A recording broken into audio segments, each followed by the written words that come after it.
Осындай синабонды алғашқы дайындағаннан-ақ өте керемет болып шығады деп ойламаппын.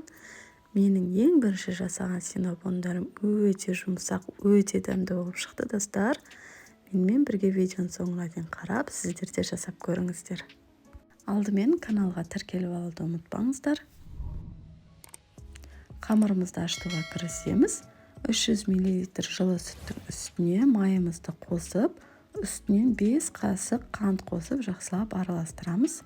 Қанттың сүттің ішінде ертіп аламыз.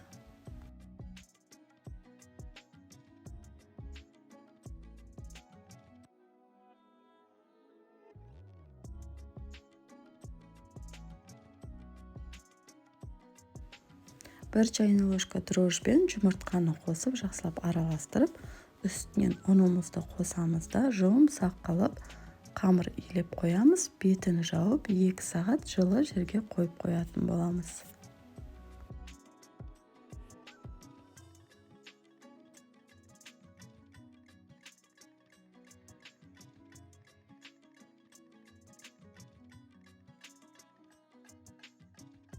Мінекей достар, қамырымызды ашып қалды. Ұнымызды сеуіп, қамырды 4 бұрышты қылып, шамамен 1 сантиметр қалыңдықта жайып алатын боламыз.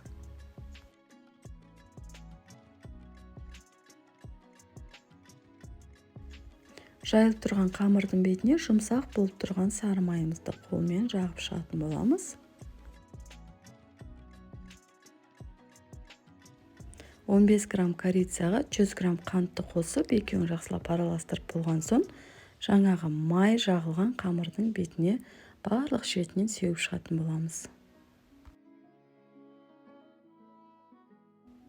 Қамырымызды рулет қылып орап алып, видеодағыдай жіппен бөлетін боламыз.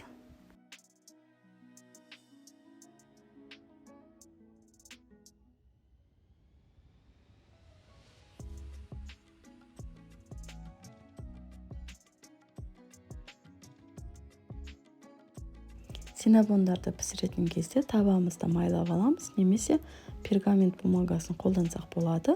Арасын қатты жақын қоймай, алшақ қойып, 180 градуста жарты сағат пісіріп алатын боламыз. Ал енді достар, помадкасын дайындай берейік. 4 қасық сахарная пудраның үстіне 4 қасық қаймақ қосып, жақсылап араластырып дайындап қойдым. Бұл помадканы синабондар піскен кезде ыстық кезінде бетіне жағатын боламыз.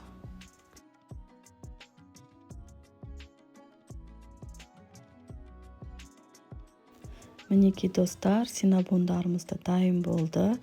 Дәмі деген керемет, өте дәмді болады екен, достар. Сіздер де міндетті түрде жасап көріңіздер, және менімен бірге комментарияда бөлісіңіздер қалай шыққан жайлы. Қараңыздар, қандай жұмсақ болып шыққан. Достар, келесі видеода жолыққанша каналға тіркеліп алуды ұмытпаңыздар. Астарыңыз дәмді болсын.